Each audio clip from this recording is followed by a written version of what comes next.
Sentada em sua carroça, Amber olhava assustada para os índios que a cercavam. O medo se abateu em seu rosto. Ela não tinha como se defender. Olhou para o céu e implorou socorro. Mas quem iria lhe ajudar se até o futuro marido, que a acompanhava na carroça, ao perceber a chegada dos índios, fugiu?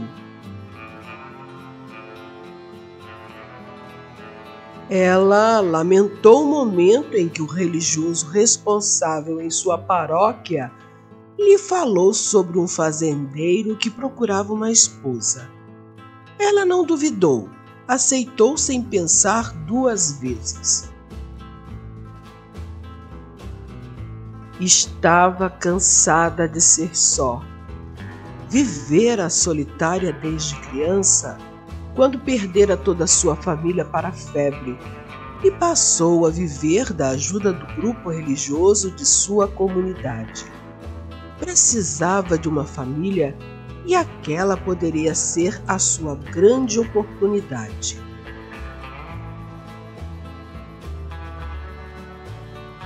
Agora ela estava ali sozinha, com seus cabelos loiros dourados ao vento, os olhos azuis ainda marejados pelo medo, enquanto ouvia galopes e gritos de índios rodando a sua carroça. Inesperadamente, um índio diferente surgiu montado em um cavalo veloz, atirando com um rifle contra os índios que tentavam atacar a carroça e que estavam munidos apenas de arco e flecha. Ao perceberem que o ataque com o rifle era superior ao de suas flechas, fugiram. O coração de Amber disparou quando viu um índio surgir do nada para ajudá-la. Ela agradeceu aos céus pelo socorro imediato. Depois de não ter sinal de nenhum inimigo no local, o índio que a ajudou se dirigiu a ela. Mulher branca imprudente, não deve andar por essas bandas sozinha. Eu antes não estava só, mas obrigada por me salvar. Os olhos dele se encontraram com os dela. Você fala minha língua. Qual é o seu nome? Eu me chamo Amber. Zuni. Os nomes de índios sempre dizem respeito ao que eles são. E qual é o significado de seu nome, Zuni? Minha mãe branca me achou muito bonito, como também achava o meu pai, e me chamou de Zuni, que quer dizer beleza em sua língua. Enquanto ele explicava o significado do nome, os olhos de Amber o observavam disfarçadamente. Ao fim de sua rápida observação, concordou com o nome que a mãe dele lhe dera. Você deve ir agora. Saia daqui. Ser perigoso. Eu não tenho para onde ir, ela respondeu triste e continuou dizendo: qualquer lugar para mim é a mesma coisa. Estou só no mundo e não aguento mais não pertencer a nenhuma família, não pertencer a ninguém e a nenhum lugar. Ele não comentou nada de imediato. Seu olhar a observava com uma mistura de curiosidade e cautela. Geralmente, as mulheres brancas o via como uma ameaça, e ele as via como reflexo do mundo que desprezava, mas que também queria entender. Eu sei o que é viver assim, Amber, pois eu sou o fruto de dois mundos e não me identifico com nenhum deles. Deixa eu seguir com você. Você me salvou e eu não tenho para onde ir. Deixa eu seguir com você. Ele a olhou surpreso. Depois de alguns segundos, respondeu: Eu sou o resultado de uma história semelhante a essa, mulher branca. E ser mestiço é a pior coisa que existe, pois eu não sou totalmente Apache, nem totalmente homem branco. Sou a mistura de dois mundos opostos. Ele continuou falando. O que você quer de mim, mulher?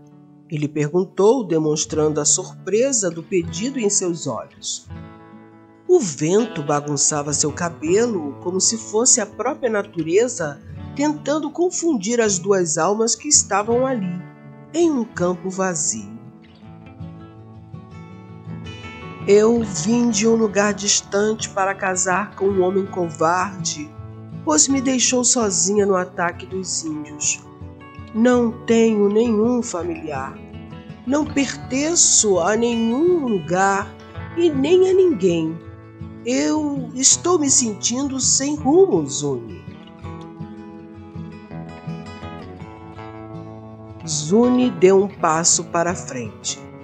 Seu corpo alto e esguio se movia com a graça de uma sombra sem pressa. Ele sabia que ela precisava de ajuda. Mas o que fazer com ela? O sol já começou a se pôr e ele tinha que preparar um lugar para ela passar a noite. Levou a carroça até uma clareira e preparou uma fogueira para se proteger dos predadores noturnos. Não sabia o que fazer com aquela mulher branca, pois levá-la para sua aldeia provocaria uma briga com todos.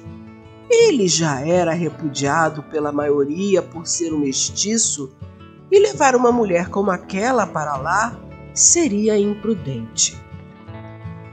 Ele olhou para ela com intensidade, um olhar que cortava como lâmina, mas com uma suavidade no fundo que era quase imperceptível. Eu sou o vento, ele falou, quebrando o silêncio, a voz suave, quase um murmúrio. Eu não faço o que esperam de mim. E você? Você também é assim. Eu vejo isso em você. O que você quer dizer com isso? Ela perguntou com curiosidade. Nós somos como o vento. Não temos um lugar e não pertencemos a nada. Ele deu um passo mais perto, os olhos penetrantes, de uma conexão que Amber não conseguia entender. Você também se sente só como eu. Ela o fitou concordando com ele. Consigo perguntou. Será que ele sabia sobre a dor de perder tudo? Ele sabia sobre a sensação de ser arrastada para o mundo que não era mais seu? Sim, meus caros, ele sabia. Estranhamente, Amber se sentiu protegida ao lado de Zuni. Naquela noite, dormiu um sono tranquilo, como há muito tempo não dormia, certa de que havia alguém que se preocupava com ela. Os primeiros raios de sol refletiram no rosto de Amber e Zuni se aproximou dela, contemplando seu belo rosto. Ela era semelhante ao sol, com seus cabelos dourados e sua pele clara. Ao primeiro sinal de que Amber estava acordando, Zuni se afastou, sentando-se sob uma árvore, enquanto assava umas raízes para eles comerem. Amber despertou e olhou o homem Apache com sua pele morena e sua língua estranha, e com aquele olhar que a fazia sentir como se estivesse sendo observada por algo além do visível. O que é isso que você está assando, Zuni? Batatas, ele respondeu. Alimentam e dão força para caminhar. Depois entrou no rio próximo e se lavou calmamente. Enquanto ele se banhava, os olhos de Amber ficaram presos no belo corpo de Zuni. Ela tentava disfarçar, mas a imagem dele em contato com a água fazia com que ela sentisse arrepios pelo corpo. Mesmo sentada, ela sentiu uma ligeira vertigem e resolveu desviar os olhos para não desfalecer diante do inesperado prazer que sentiu pela imagem tão sedutora. Você não vem se banhar, Amber? A água purifica e nos livra dos maus presságios. Ele a convidou para o banho sem maldade alguma, pois fazia parte de sua cultura a limpeza e a purificação através da água. Ela sorriu, recusando o convite. Ele saiu do rio e se sentou ao lado dela. Eu não sei como é o seu costume. A minha mãe morreu enquanto eu ainda era pequeno. Aprendi a sua língua com Águia Veloz, meu pai. Depois que eles comeram, Zuni olhou sério para ela e disse: Se você quiser, construirei um lugar aqui para você morar enquanto o gelo não chega. No inverno, terei que te abrigar em um lugar mais quente. Na beira do rio fica muito perigoso. Eu te agradeço, Zuni. Ela o agradeceu com os olhos cheios de gratidão. Se não fosse por você, eu não teria para onde ir e nem me sentiria protegida. Obrigada. Os dias se passaram e Zuni a ensinou a sobrevivência básica: caçar, pescar e atirar com o rifle. Amber, a cada dia que passava, apaixonava-se cada vez mais por Zuni, mas ele se afastava, evitando-a a todo custo. Uma noite, sentados perto da fogueira, ela perguntou: Por que você não dorme na cabana e prefere dormir aqui fora, Zuni? Ele a olhou sério e respondeu: Porque você é hostil para mim, Amber.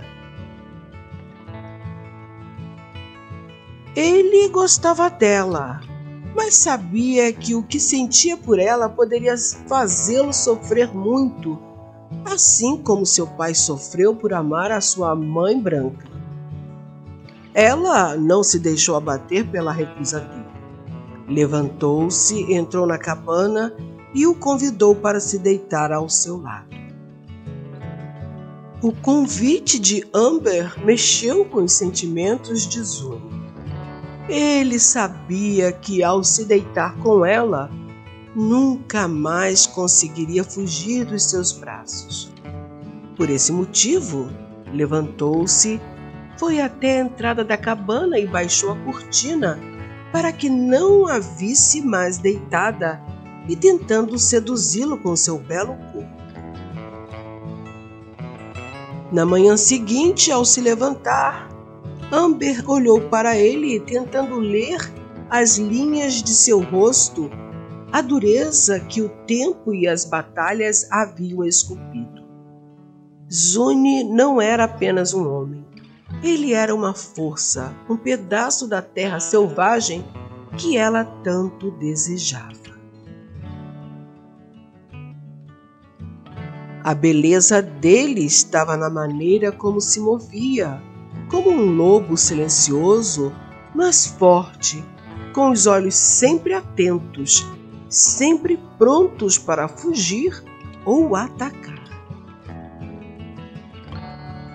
Ela não conseguia mais afastá-lo de seus pensamentos, mas o que mais a assustava era a sensação de que ele também não a deixava. Como se, apesar das palavras frias e dos gestos impassíveis, ele estivesse tão presente em seu ser quanto o vento que soprava nas planícies, invisível, mas inevitável. Você deveria ir embora, ele disse, de repente, quebrando o silêncio tenso que os envolvia. Sua voz era grave, mas o tom estava carregado de uma preocupação que ele não queria admitir. O lugar onde você pertence não é aqui. Amber engoliu em seco. As palavras dele eram como lâminas, afiadas e certeiras. Ela queria gritar, queria explodir de raiva, mas a sensação de impotência a dominava. O que ela poderia fazer contra a força dele, contra a realidade que ele trazia consigo? E onde é o meu lugar então? Ela perguntou, a voz mais baixa, mas com uma tensão no ar.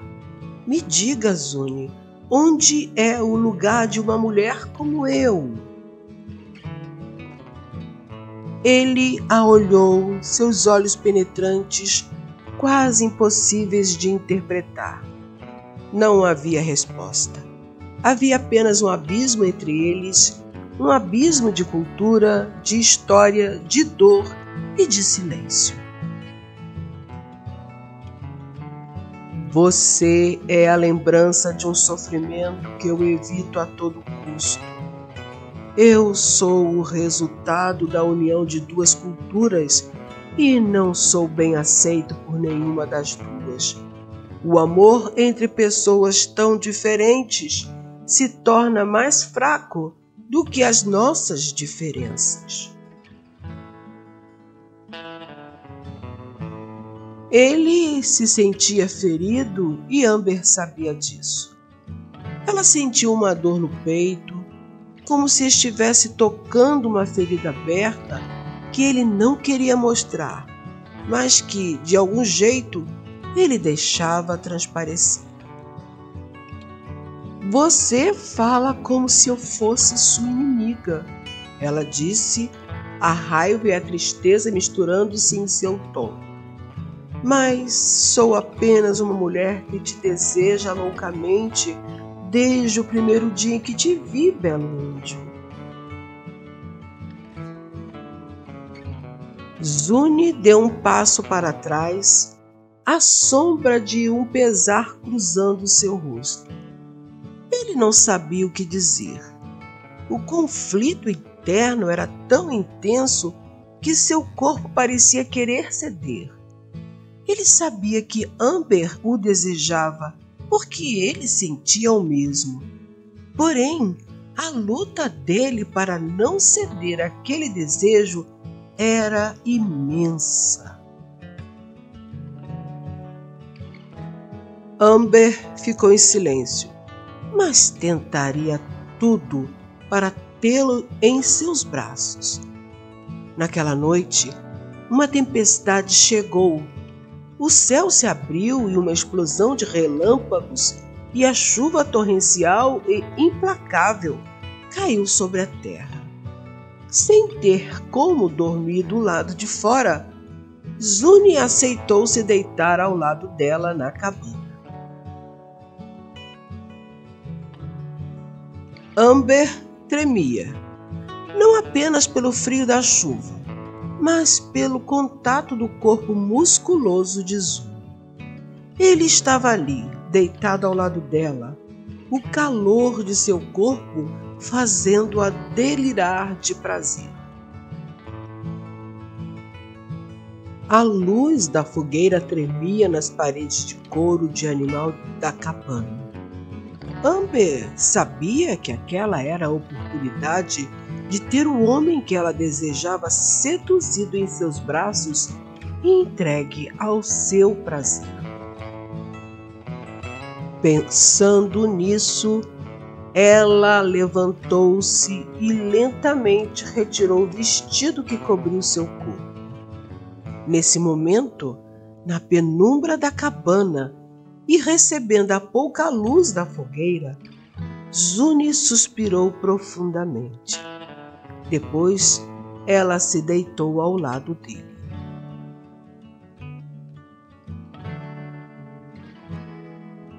Então, sem mais palavras, ele acariciou cada centímetro do corpo dela, levando-a a um êxtase supremo.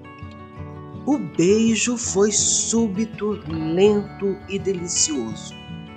Amber se entregou a ele com uma força que parecia vir de algum lugar profundo, um lugar que ela nem sabia que existia dentro de si. A chuva batia forte sobre a cabana, enquanto Amber comprovava tudo o que ela acreditava que ele fosse de fato, e o mundo inteiro se dissolveu na fusão de seus corpos. Naquele momento não havia um homem vermelho e uma mulher branca ali, mas duas almas que se desejavam e sentiam o gozo de estarem juntas. Na manhã, o sorriso franco de Zuni era algo fascinante, capaz de transformar seu semblante sério e orgulhoso no rosto maroto, como um homem realmente bonito que não desconhece o poder dos seus encantos. Ainda deitada ao lado dele, Amber fechou os olhos, entregando-se mais uma vez por completo ao prazer que o toque sensual daquelas mãos provocava nela. Uma forte onda de calor invadiu-lhe o corpo e um topor agradável quando as mãos de Zuni acariciavam-lhe com volúpia os belos seios rosados, arrancando-lhe gemidos de puro prazer. Atrevidas e lascivas, as mãos másculas de Zuni lhe exploravam o corpo com sede de reconhecer as curvas e as saliências do belo corpo de Amber. E assim, Amber conseguiu seduzir o belo índio que a encantou desde o primeiro dia, mostrando-lhe que o amor é capaz de unir duas pessoas de mundo tão opostos. Ao se entregar nos braços de Amber, Zuni pôde curar a ferida da rejeição, pois sabia que uma mulher lhe amava verdadeiramente.